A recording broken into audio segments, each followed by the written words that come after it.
I want you to say in a proud voice, in a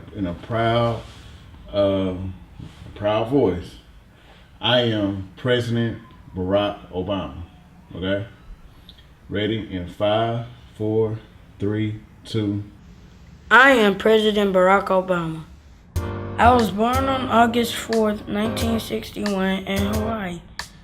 My parents met as students at the University of Hawaii. My parents divorced after my father left when I was 2 to attend Harvard University. My mother remarried, but being concerned for my education, she sent me back to live with my grandparents. I went to a great school. I had to admit that I was a good but not an outstanding student. I was just a regular teen and I enjoyed playing varsity basketball. My mom deeply admired the civil rights movements of the 1950s and 60s and taught me to be black was to be proud of the great inheritance, a special destiny, glorious burdens that only we were strong enough to bear. I left Hawaii for Los Angeles to attend college, and then to New York City and attended Columbia University. Being impacted by the words of my mother, I read in depth and about political and international affairs. I majored in poli-sci, and after graduation, I accepted an offer to work as a community organizer in Chicago's largely poor and black South Side. My main assignment was to launch a church-funded project, but I knew that I needed a law degree to have a bigger impact. I enrolled at Harvard Law School, where I was an excellent student, graduating in the top 1% of my class. I was voted the first African American president of the prestigious Harvard Law Review. This was the first election that I have ever won.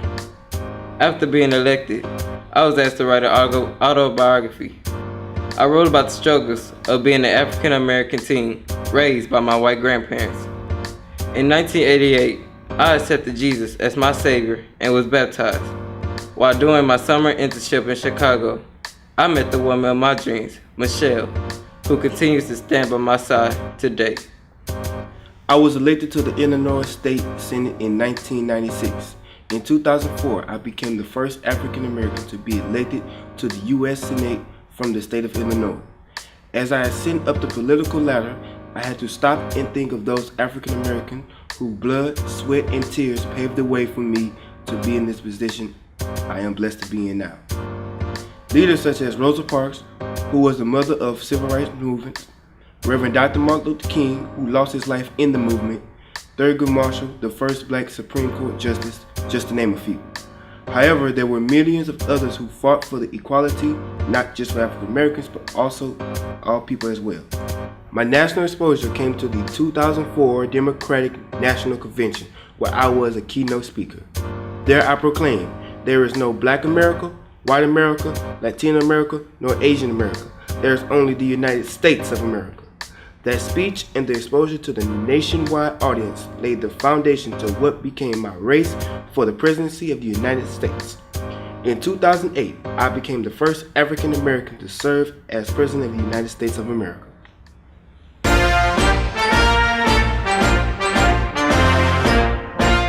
I have been briefed that some of the youth are planning to visit Washington, D.C. this summer.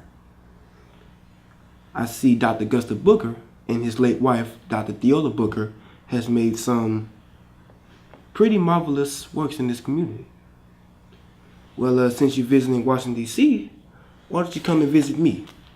I live in the White House of the 1600 block Pennsylvania Avenue Northwest. I would like to see many of you sitting in this very room, representing America. God bless America.